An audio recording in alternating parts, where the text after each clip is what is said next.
My name is Zach Randall. Everyone thinks I'm dead,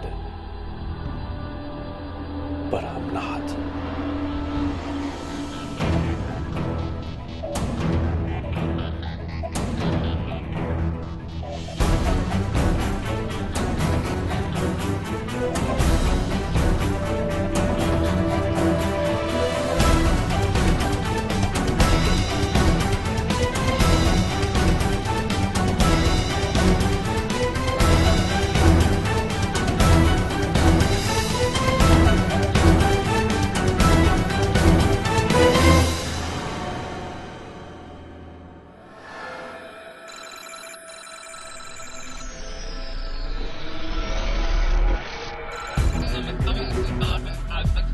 In December of 2002, my unit was sent to Iraq, looking for weapons of mass destruction. On the night of Christmas Eve, we found one.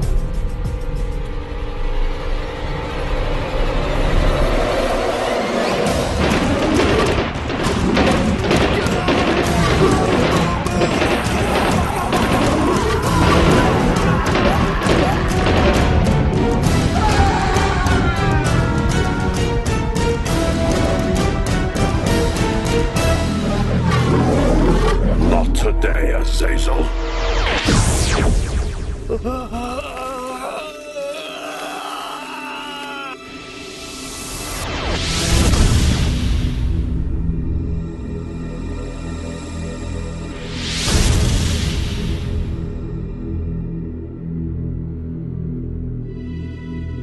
I don't know what happened to me that night, but my quest for answers begins here.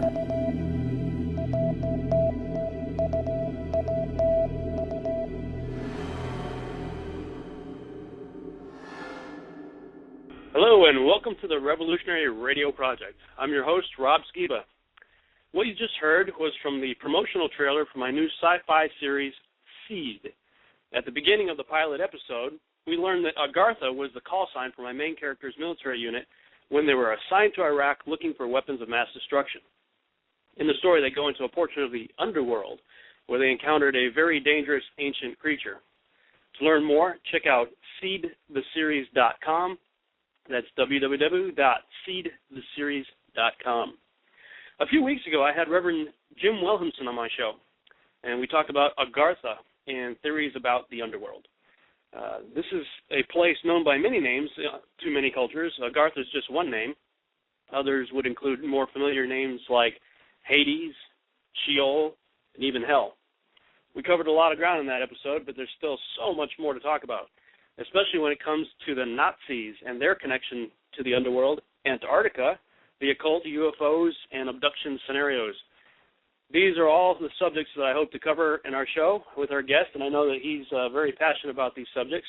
Reverend Jim Wilhelmsen has more than 30 years of experience as an ordained minister. He was the founder of the first evangelical motorcycle ministry in Detroit. He's worked with gangs and has taken part in various forms of deliverance ministry. In 1996, God led him into a ministry that explores and deals with UFOs and the alien deception. In fact, for a while, he even lived in Roswell, New Mexico, where he served as a lone voice, speaking and giving an alternative, let's say, biblical view, in contrast to what the New Age movement and others were claiming regarding our so-called alien brothers. His past experience helped him to deal with abduction victims, which led him to become one of the co-founders of Paranormal and Alien Abduction Problem Solvers International, a networking group designed to help victims of the paranormal. His website is echoesofenoch.com. Jim gave more of his testimony in the previous show, so there's not really a need to go over it and cover it more here, so you can listen to that episode in the archives. So without further ado, let's jump right in. Jim, welcome back. Hey, glad to be back. Thank you. You know, in our last show, we talked a bit about the underworld, and we gave some scriptural references and other evidence for its existence, but there's still some things we didn't have time to get into, and I'm really excited to talk about it today. One of the subjects I'd like to discuss deals with the Earth's poles in general, and Antarctica in particular. And just to review for our listeners' sake, could you share a little bit again, some of the Bible verses that talk about the ice caps? Yeah, okay. In Job 38:30, it says, "The waters are hid as with a stone, and the face of the deep is frozen." The face of the deep, meaning the opening to the inner earth, is frozen, and the waters that they're talking about are the flood waters that are stored up like a stone. There's another one, Job 26:10 says, "He gathered the waters of the sea together as a heap. He laid up the depth in storehouses." This is the polar ice that literally covers over the openings to a hollow earth. Another one is in Psalm 3:7. It says, "He has compassed the waters with bounds until the day and night come to an end." Compass literally means to like inscribe a circle. We have another one, Job 26:8. It says, "He binds up the waters as a thicket before broken into a hidden opening underneath." Now this one is somewhat controversial because it looks on the surface rendering as it's saying the opposite. But you go down to the original language and see all the word variations and put it together, this is actually what it can say. I'm not saying conclusively that it does, but it can say that. It's indicating that one of them is going to be breached. This would be cross-referenced to some other scriptures in Isaiah that kind of confirm that thought and idea. You know, there's scripture that talks about men's hearts will fail them for fear of what's coming on the earth, and in the descriptions, both biblical as well as from other cultures like the Greeks and elsewhere, there's a lot of pretty scary things down there in the underworld, aren't there? Yeah, there is, and a lot more than what people realize. But the most important thing, if you're going to believe the Bible, is that at this current time there is nothing that is good down there. Everything is a rebel. That's a good point too, because when Jesus died, it says he first descended into the earth before he ascended into heaven. And just to kind of reiterate what you're just saying, that when he went down there, he liberated those who were in Abraham's bosom. Those would be the saints of the Old Testament. So even in the Greek mythology, Hades contained three compartments. It had kind of the good area, it had a bad area, and then, of course, there's the lowest prison called Tartarus. So all that's left is the bad area and the prison area, right?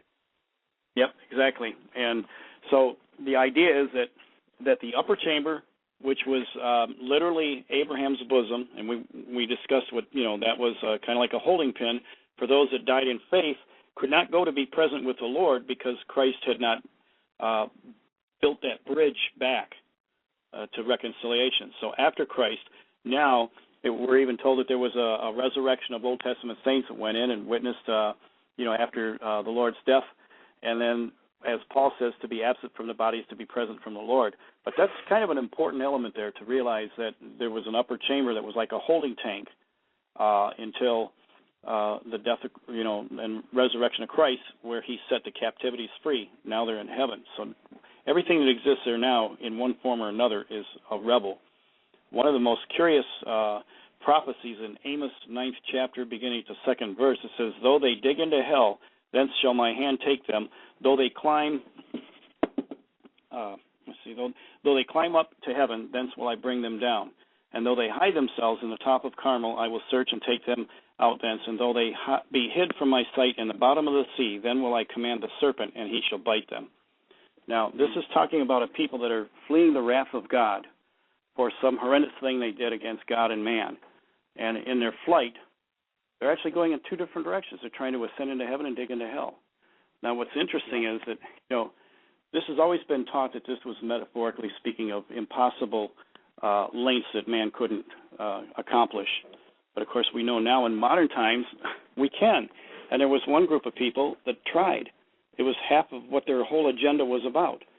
They tried to develop a space program and ascend into heaven, and they were very interested in a hollow earth, and they were trying to look for a place to connect with what they thought they were related to as a purebred and a half-bred surface and subterranean civilization, and that was the Nazis. This was their whole agenda. It was trying to dig into, from God's perception, they were digging into hell. They thought they were looking for Agatha, Shambhala, Chula, whatever cultural expression you have. This was this inner utopian state with a pure master Aryan race that they believed existed there. their prophecy said that once they made this connection, that they would help the subterraneans come back to the surface, and then the Aryan would once rule the earth again. Now we've seen, most people have seen Indiana Jones and the Raiders of the Lost Ark, and a lot of people, I don't know how much they know how true a lot of that was, that the Nazis were literally obsessed with finding the ancient artifacts, and particular artifacts like the Ark of the Covenant that had power.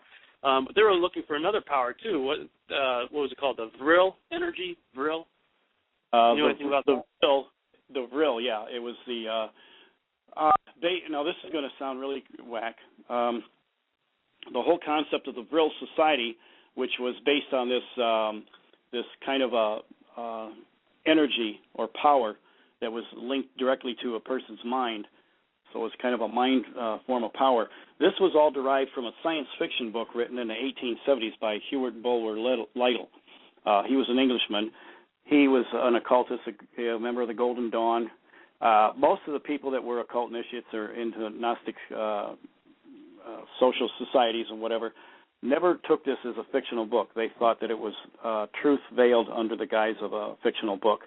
And eventually the Vril Society formed from this. It would almost be like, and they were an important part of the whole Nazi regime. What people don't realize is that the Nazis didn't just dabble in the occult. They were an occult-based government. Everything they said, did, every icon, everything that motivated them was based on the occult. It was based on Helena Blavatsky's book, The Secret Doctrine. Yes, even before the war even got started, they spent years just scouring the earth for occult artifacts and that sort of thing, even before the war started. Well, see, what the SS Anunnat, that's the organization that you saw in the movie Raiders of the Lost Ark. The SS Anunnat globetrotted everywhere because they believed that there was this Atlantis supermaster race of Aryans once existed on our planet, and they believed that encrypted in all of the ancient mystery spots were the remains or the remnants of a description of the people and the technology and this power of Vril that they were going to be able to utilize. A perfect example of that is in the Greek and Hebrew Parthenons of their godheads. They have Hermes and Mercury. Now, yes. I think it's in the Greek for Hermes.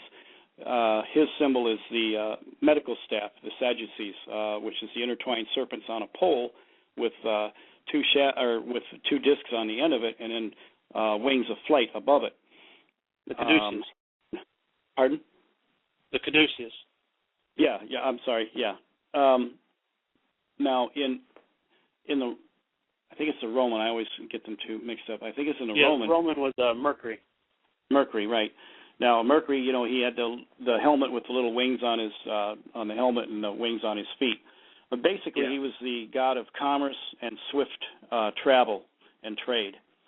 So the Nazi mind looked at this and said, okay, we have, and they looked at the intertwined serpents as somewhat like the Kuntalante form of yoga of the Hindus, the serpent power and the energy, the chi, and all this stuff. They looked at all of this as being physics encrypted in religious myth.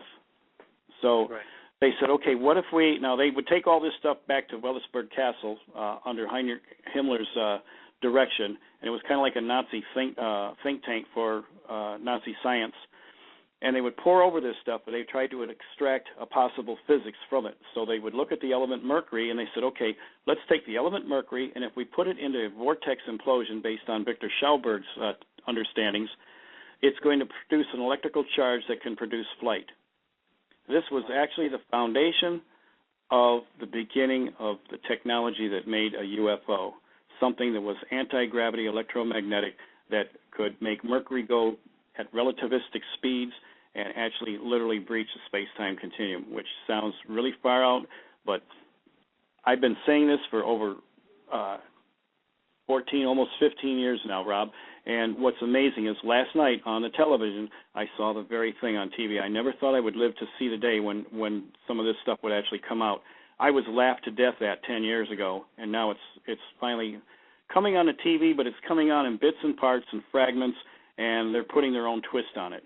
If you go from a biblical perspective, everything they're saying, I can back support. Yeah, I mentioned in the last show, one of the problems with being ahead of your time is you're the only one there, and it takes a while for everybody else to catch up, But then when people do catch up, a lot of them start, you may have been saying it 10, 15 years ago, but somebody else, gets a hold of that information or whatever, and they bring it out at the time, and everybody thinks they were the originators of that information. It gets really frustrating sometimes. Well, but I think I know the show you're talking about. It was the History Channel's Ancient Aliens and the Third Reich. Ancient Aliens, yeah, it was amazing. They were talking about the Nazi bell. They were talking about it actually being a time travel project, and I am pretty sure they got this from either my video on the Stevensville Lights cover-up or they got it from a posting on my website. But I had postulated probably in 2008, I said that I really believe that the Stevensville Lights, there was witnesses that saw two bells. The only time we ever saw another bell in all of ufological history was in Kecksburg, Pennsylvania in 1964 when a bell-shaped object landed there. There were two bells that were seen in the Stevensville Lights, and nobody has said anything about it. I got to talk to Officer Galen, who is the police officer that had a video, and I asked him, I didn't get it on camera, I wished I would have, I asked him what exactly he saw, and he told me that there was two globes or orbs that had sharp, definite lines, almost like a force field, but two globes, and inside the globes you could see this bell-shaped object. I drew him a picture of the Nazi bell, and he says, yeah, that's exactly what I saw. And he says, I've got a video of it if you want. And I said, yeah, would I? There's a smoking gun. Yes, I would. Yeah, right. And he says, well, but I gave it to Angela Joyner, and she gave it to Linda Moulton Howe. And I go, oh, my gosh. I said, Leroy, please tell me you made a copy. No, that was the only copy I had. You know what? You're never going to see that again. Now, we have contacted, my partner Dave Ruffino and I have contacted her several times to try to get a copy of it, and she refuses.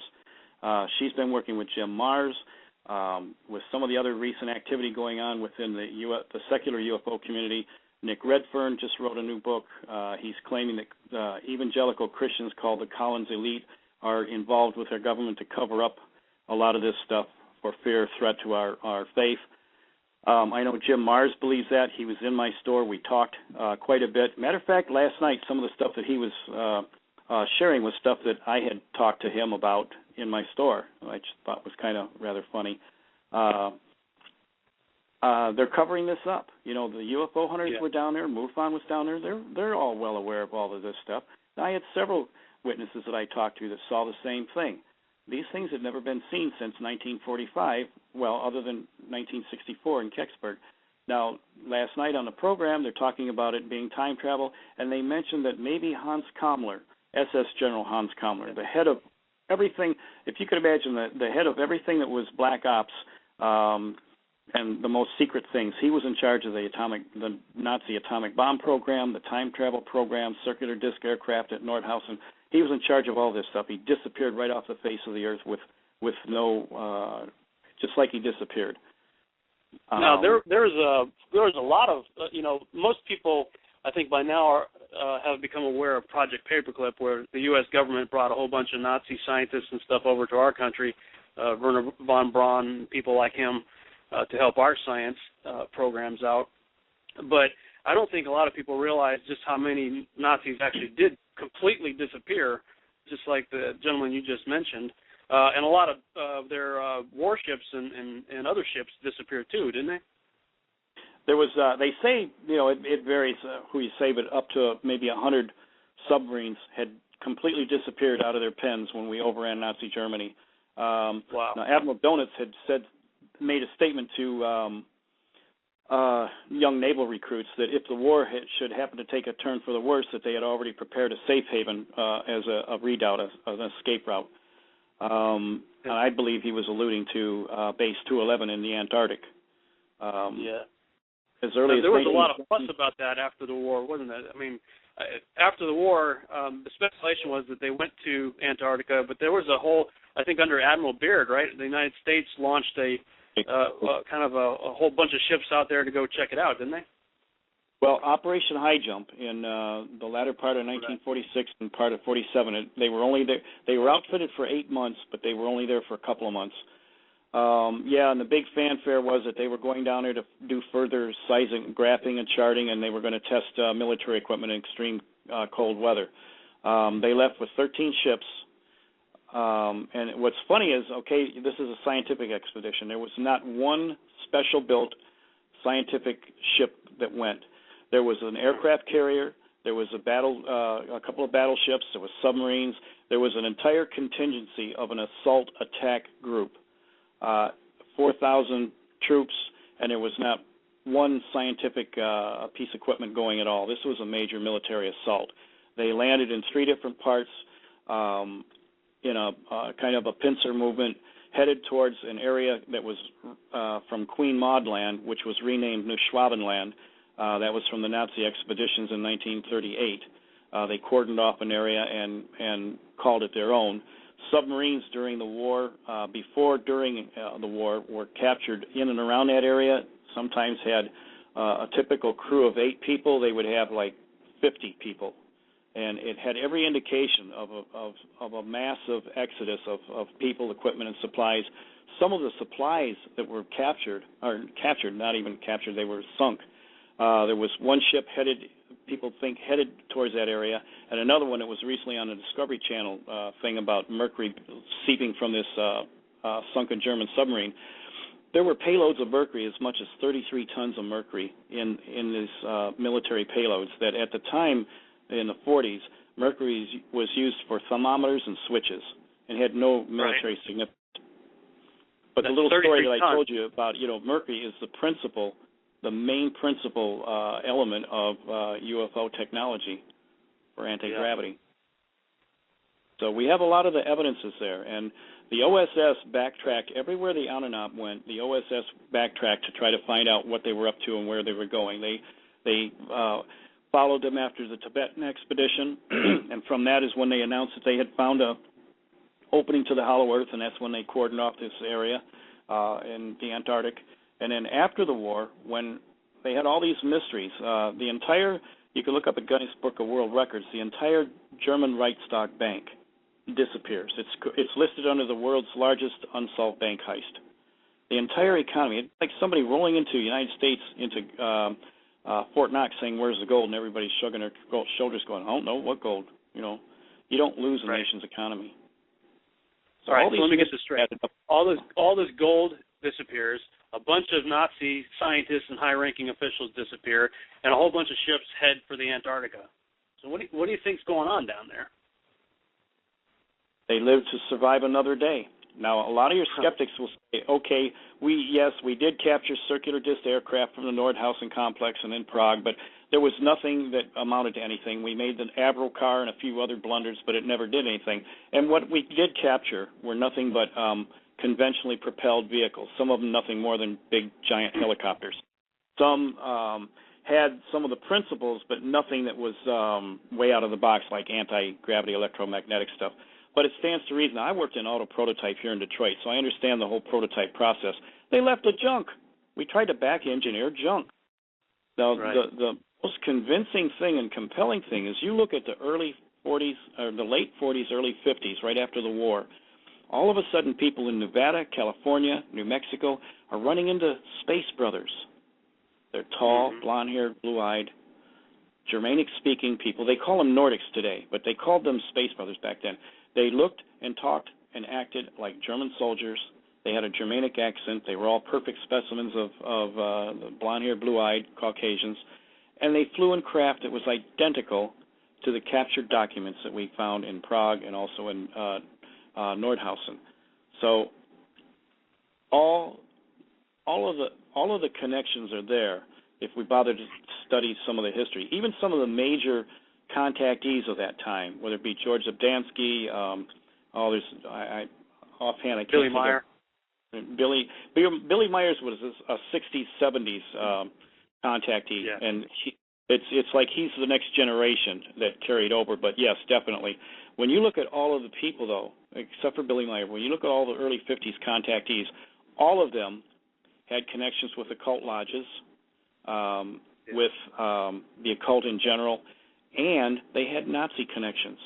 I thought that was rather interesting. George Abdansky did all of them. One of the most interesting is Frater H., who was a member of the Golden Dawn, and then it was Jack Parsons, who ended up becoming, he's the one that created solid rocket propellant fuel.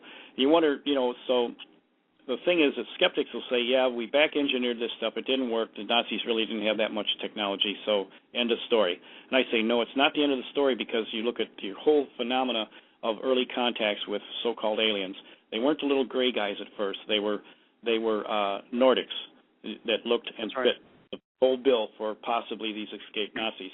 When you understand the technology of a UFO, it is not a weapon. It's creating a separate gravitational field separate from the rest of the cosmos. So the problem is, if you try to send a cannon shell or any kind of projectile from one force to the other, then that object is going to be thrown back with equal pressure as what's being thrusted out.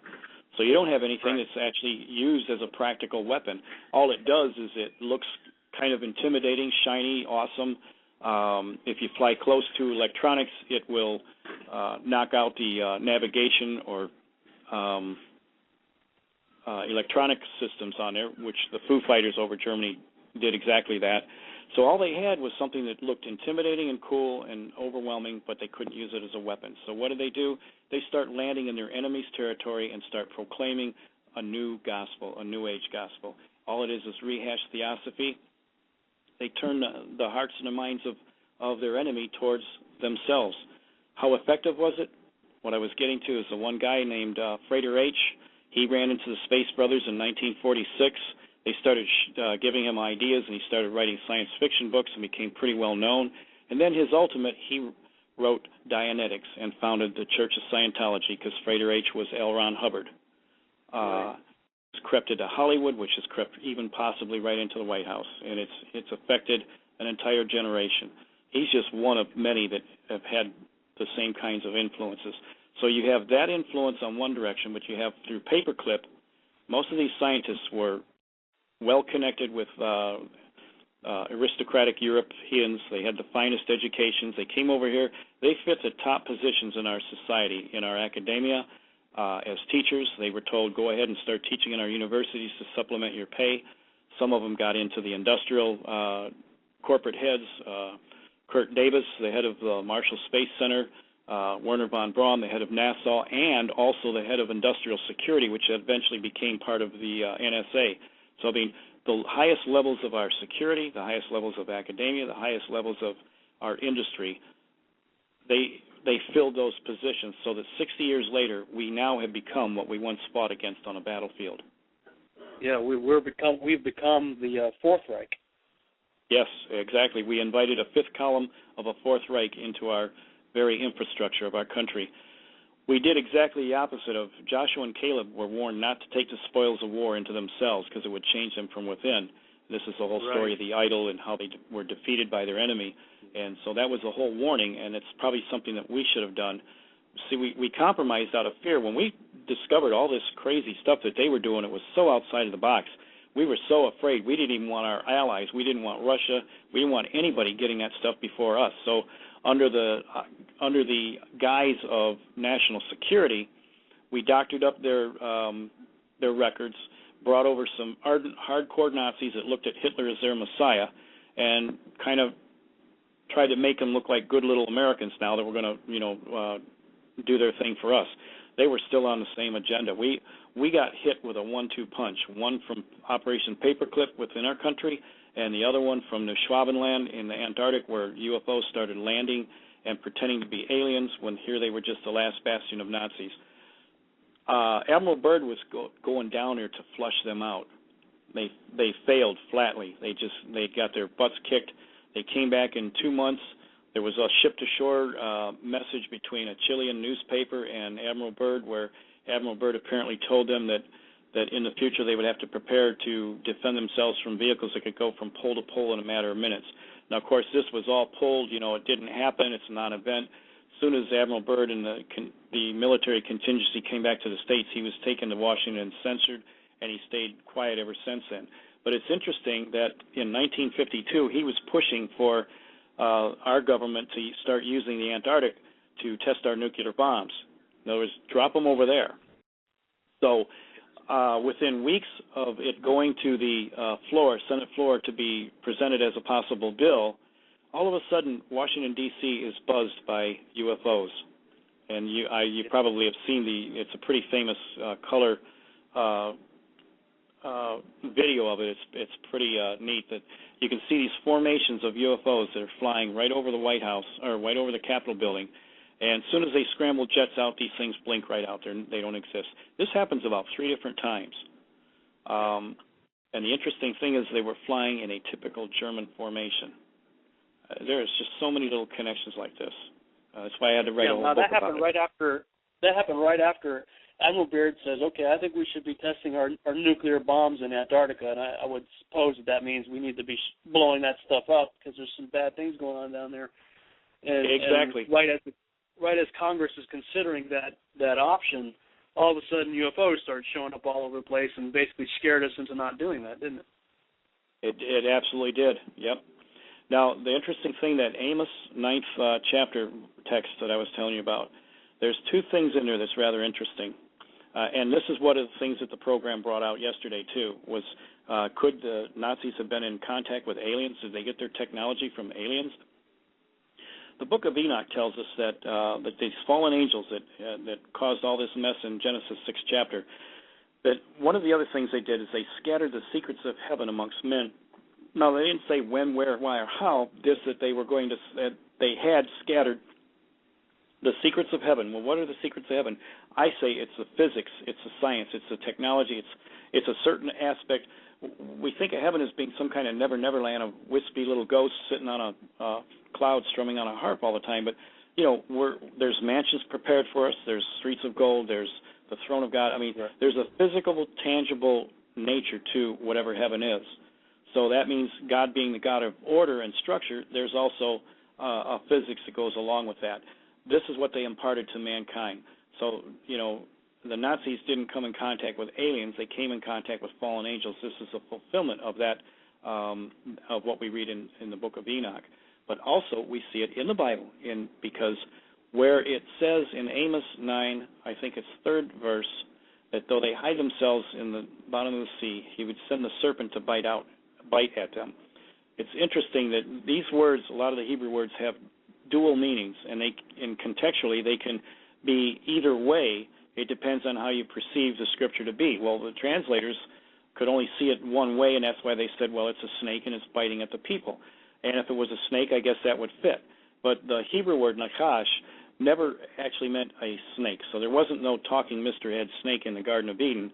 By 5-point definition, it was probably a little gray thing that we call aliens now that was actually in the garden. Nakash was an upright, shining creature. Now, if that be the case, the other word for bite also means to invest. That gives that whole scripture a whole different meaning, that the Nakash is being sent to invest in the Nazis who are hiding and their effort. So there's your alliance. It's also backed by another scripture in Zechariah 5th chapter that alludes to these 2 angels, female looking like angels, that are between heaven and earth. And that between there is kind of like alluding to a partnership. And we also see that, mentioned the 10 of the beast, the 10 crowns, the horns. When you look at the Greek or the Hebrew and New or Old Testament, these are symbolic of earthly representatives and also angelic representatives in some kind of a partnership or co-working.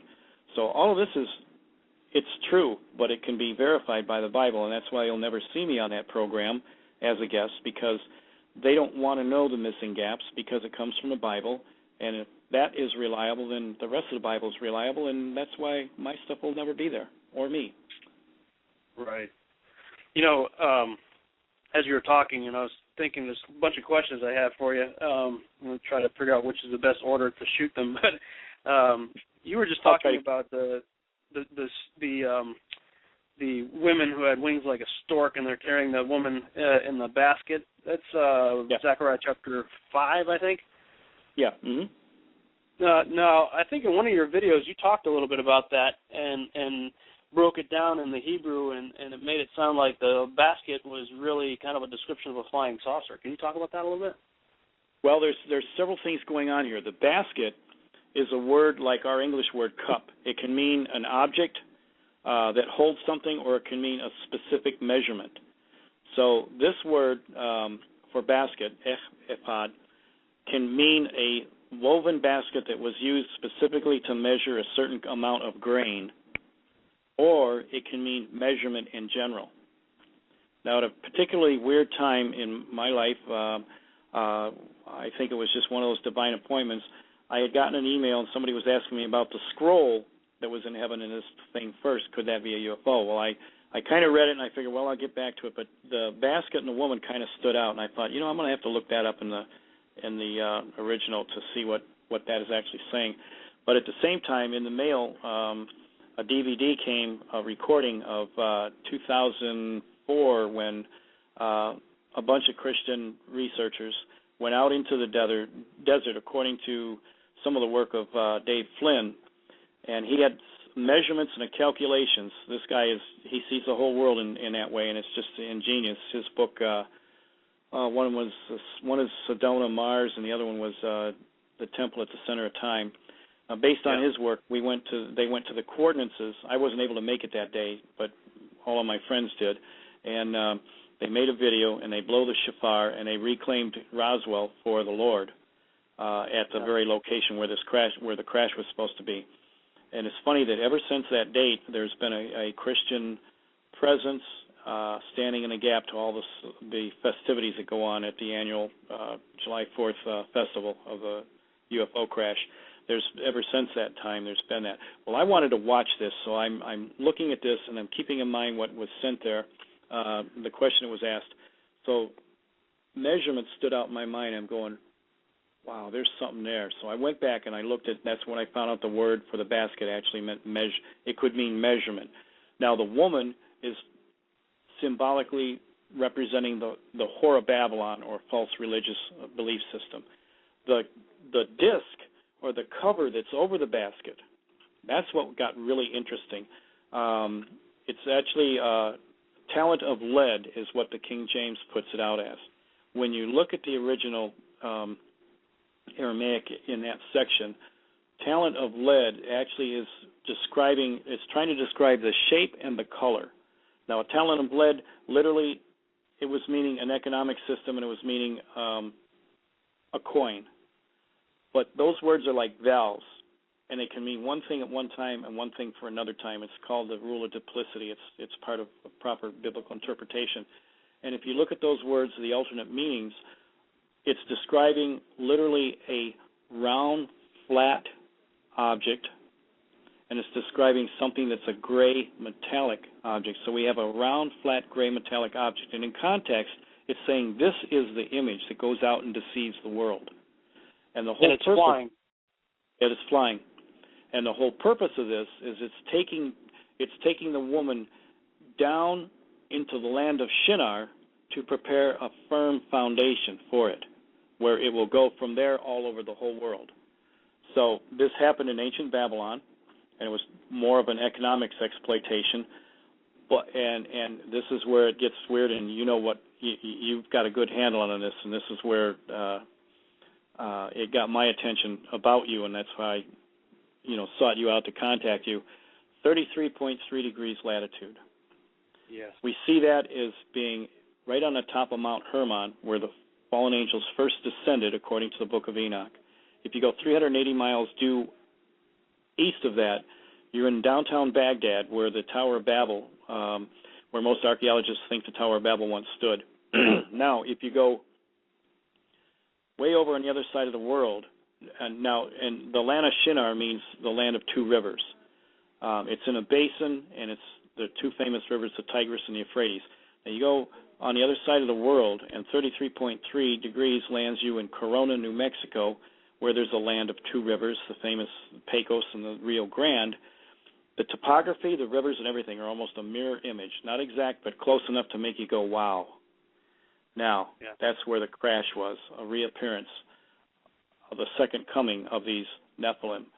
And very well might have been in Roswell, New Mexico. But the 33.3 is just, it's uncanny how everything lines up on this line. And, of course, anybody knows 33-degree Mason. 33 is just a high number like 13 for the occult. So all of this is tied in pretty amazingly. That number pops up all over the place.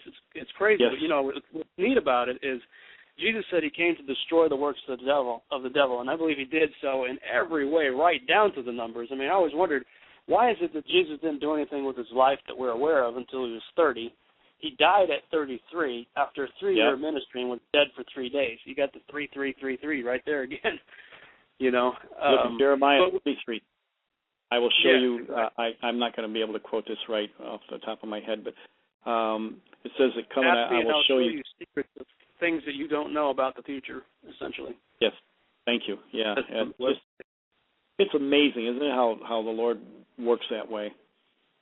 Oh, it really is. You know, you're making the connection between Roswell and Mount Hermon, and I was reminded of a passage in the book of Enoch. I'm thinking it's chapter 10. Yeah, chapter 10, in verse 12. It says, when their sons, meaning the sons of the fallen angels, the Nephilim, have slain one another, and they have seen the destruction of their beloved ones, bind them fast for 70 generations under the hills of the earth until the day of the consummation of their judgment. And so it's saying that they're buried under the earth. We know that at least 4 of them are buried under the river Euphrates, because Revelation tells us that they're going to be released in the last days. But there's a whole bunch of other, at least 200 of these fallen angels are buried and bound under the sands and hills of the earth. And Enoch says they're bound for 70 generations. And Tom Horn, in his book, Apollyon Rising, 2012, makes this observation. He says, the spirits of the giants shall be concealed and shall not rise up against the sons of men and against women until they have come forth during the days of slaughter and destruction. That's from Enoch 15:9 through 10. But then he goes on to talk about the time of the flood and how many people place the timing of the flood at between 2800 and 2900 BC. And he said, because a prophetic generation is 70 years based on Psalm 90, verse 10, which says, the days of our years are 80 years and 10. That's 70 years. Enoch's 70 generations times 70 years equals exactly 4,900 years forward from the flood. So if the flood took place between 28 and 2900 BC, this brings the return of the Nephilim to the immediate hour. Yep. And, you know, when we start thinking about, when we started talking about at the beginning of the show, is that God basically put a cork in the openings of the underworld in both the North and the South Pole. But the Nazis went down there for a very specific reason. And first of all, this gives a whole new meaning and connotation to the idea of global warming.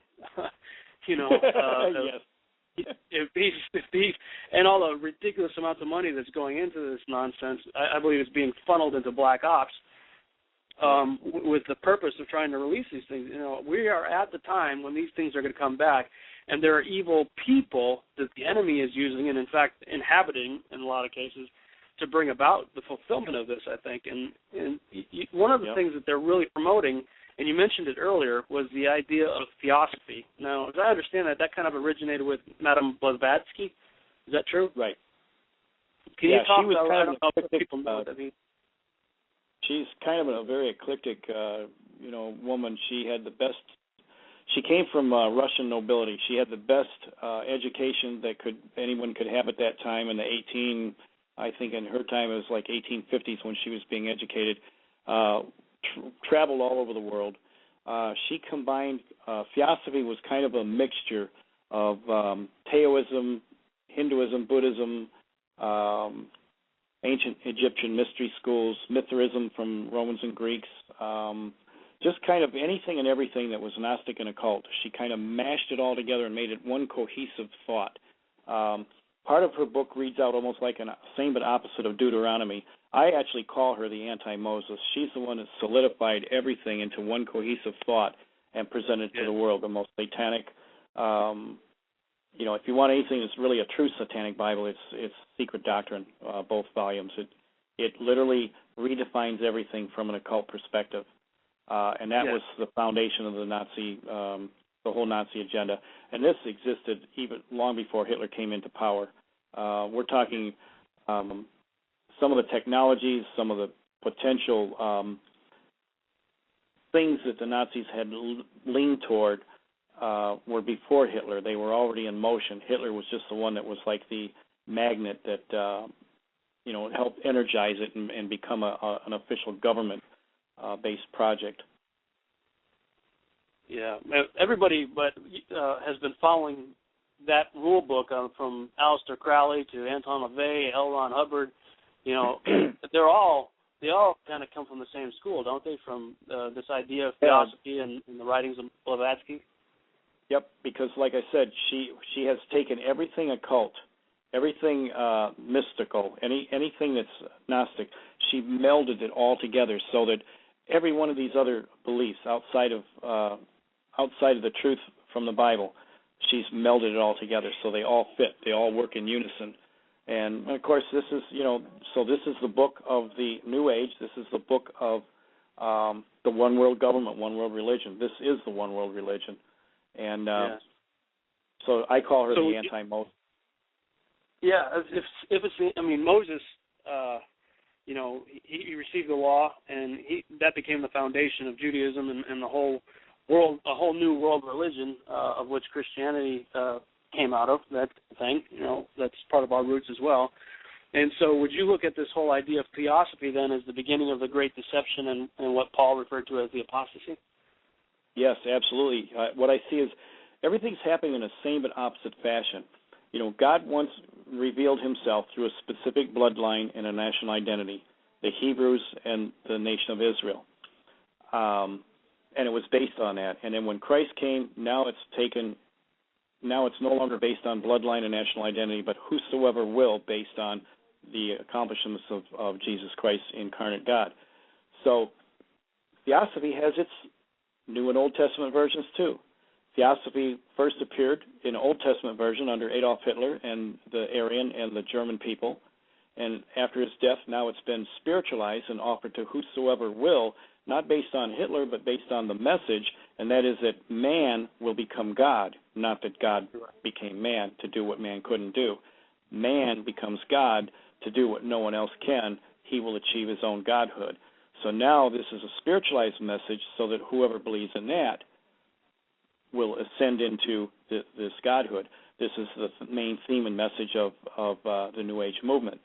So it has its New Testament version, and backed by, just as the gospel was backed by the powers and signs and wonders of the Holy Spirit working through believers, now we have this outpouring of the occult literally all over the world that is super enhanced and energized by demon spirits, pretending and mocking in the same fashion as what happened with God. So that everything that God's doing, Satan is doing in the same but opposite fashion, and that's what we're seeing and how this all kind of fits in. Now, you just mentioned Satan's doing it in the same but opposite fashion, and I believe that is absolutely true. He's the great counterfeiter. He always counterfeits what God does. And so do you think, if we look at what God has yet to do from what we see in prophecy, there are things like the rapture that Christians are looking forward to. So do you think the devil is also maneuvering himself for what might be considered a counterfeit or a fake rapture? The New Ages already have a name for it. It's called Project Enoch. They're expecting to be removed from this earth. They expect that the way they're told that the earth is going to go through a next evolutionary state. It's got a lot to do with vibrations and shifting consciousness. And what they state is that in order for this paradigm shift to take place, that all, as the earth is transcending into this new level, all life on earth has to be in conformity and giving off the same harmonious vibrations. If there's a large enough group that are giving off negative vibrations, just like the tectonic plates rub against each other causing earthquakes, this negative vibrations will cause the transition to be catastrophic. So they believe in two evacuations. They're believing that, one, if this should happen, those that are deemed important will be removed off the earth and then brought back later when it's safe. Those that continue to resist will be removed, as David Spangler from the United Nations, New Age Loopy says. He says that they will be taken into spirit and taken to another dimension where they'll be happier. Now, how do you take somebody into spirit and take them into another dimension? That's final solution, New Age style. flowery language, but you know what? It means the same thing. It's another Holocaust. Because who are the people that are not going to accept and have negative vibrations? Because in order to be in harmony with this change, you have to accept Theosophy. There's not one Bible-believing Christian on this planet that is ever going to accept Theosophy, because to do that is to reject Jesus Christ. We're just not going to do that. So we're going to be the ones playing all of these different things, the catastrophes and everything happening, and we'll have to be removed. Now, there just explains a phony rapture. If you could imagine you have a phony rapture that includes UFOs and a removal, and then it's followed by a phony tribulation and then a phony second coming, which also includes, your angels. I think this ties in with George Washington's vision, replacement theology. It's very dangerous stuff. It's setting us up for a false second coming, and then a false judgment. When people think they're entering into the millennial reign, they're going to actually be taking a mark and entering into the tribulation period. The best way to explain away the rapture is that they're the removal of the wheat and the tares. So you have a phony one happening first, you set the reverse tables on everything else leading up to the real events, and it's even explained away by being something same but opposite. So it's going to be pretty confusing times, a little bit different than what your prophecy charts, fold out, and it's not going to happen exactly that way. And when people ask me a lot of details, I say, well, I don't know. I just have a clue that these possibly could be the ways that they're going to be played out. But the most important thing is maintain a personal relationship with Christ right now, today, here. Then tomorrow's going to take itself. We don't know the particulars, but if you're already listening to God and you're willing, obedient, the red flags are going to go up when they need to, and the peace that passes all understanding is going to be there when you need it. And you don't need to know all the details. You'll be able to live one day at a time, and you're following the Lord now, and He's faithful, and He's going to lead and guide you all the way through whatever we have to go through. Boy, this is a time more than ever that we need to be on our face and praying and seeking God for wisdom and discernment, because it says that even the elect could be deceived by this. And, just thinking about the idea of a false rapture, if all of our New Age friends all of a sudden disappear, the Christians are going to be looking around going, wait a minute, I saw the movie Left Behind. What am I doing here? How come all these other people disappeared and I didn't disappear? And people are going to freak out. Yeah, they will. In the body of Christ. They're going to be clueless. And that's part of the reason why we're doing this show and why you write books, and you've got a radio show you're about to start now too, right? Yeah, tomorrow. And I'm only halfway know what I'm doing yet, so it's going to be a rough show tomorrow, but we'll get through. I think it'll be a good one. Right on. Well, we're out of time here. I would definitely like to have you back on again, Jim, and continue this discussion, because there's two other topics that we didn't get to. We talked a little bit about Billy Myers and his visitation with Semjazi. Semjazi is a character that I introduce or I bring back in episode 2 of Seed, and she's very much the same way as she appeared to Billy Meyer. My goal and my vision is to expose the lies, but in order to do that, I have to expose it. I have to bring it out, and then work on doing away with it. So there are a lot of people out there who will recognize her in the New Age movement, and I hope that that's a bit of a draw to bring them in to get them to watch the show. But then, as the show progresses, to show who and what these creatures and beings and people really are and what they're involved with, especially as regards to Theosophy and the coming great deception. But I definitely want to have you on again, and maybe I can get on your show. We can talk some more and just keep getting the word. Definitely. Yep, definitely. I want everybody to know about... Go ahead. Oh, I was just going to say, I want everybody to know about Seed. That needs to be on yesterday. Oh, boy. Yeah. Up and going. It's going to be better for everybody. We're praying that people will get on board and get excited about what we're trying to do. Folks, this stuff is real. As L.A. Marzulli says, this stuff is real, it's burgeoning, and it's not going away. We've got to get educated, right? I mean, that's his new word, burgeoning. he says it a lot, but it's true. I mean, it is real, it is burgeoning, and it's not going away. We've got to get educated. We've got to be prepared so that we're not deceived when this great coming deception, I mean, it's already here. I mean, the History Channel is pushing it like crazy. I mean, they've had 2 seasons now where they're pushing this panspermia, ancient aliens are our fathers, and, we're entering an age of enlightenment and all that nonsense, and there's nobody really out there talking about this from a biblical worldview. So that's why I so appreciate you and what you've done. And real quick, can you explain a little bit about what your book is, Beyond Science Fiction? Well, what I do is I take it on the premise that everything that mankind is ever going to be challenged with is somewhere in the Bible. And if we prayerfully seek, we're going to find the answers, not for vanity's sake, but for protection and foundation, to stand on a firm foundation. So when we got crazy ideas about cloning, alien abduction, transhumanism, all these different things, they're already addressed in the Bible. I found scriptures for time travel, cloning, alien abduction. Everything is addressed there. Everything put in its proper proportion. And so my book includes all these different elements, and I show how all of these things are connected to one end-time checkmate that the enemy thinks he's going to do and beat God, because he's deluded and he's insane. He thinks he actually has a plan that's going to beat God at his own game. And, of course, he should really take a good look at Revelation 19 to find out that he doesn't win, he loses. Those of us that Christ, we're the winners. So that's basically what my book is about, and you can get it at Barnes & Noble or Amazon. All right, and visit Jim's website, echoesofenoch.com. Jim, it's been a pleasure. I really appreciate you coming on the show today. All right, thanks, Robin. It's always a pleasure, and definitely we're going to have you on very soon. Okay, look forward to it. All right, bye-bye. Thanks, Jim.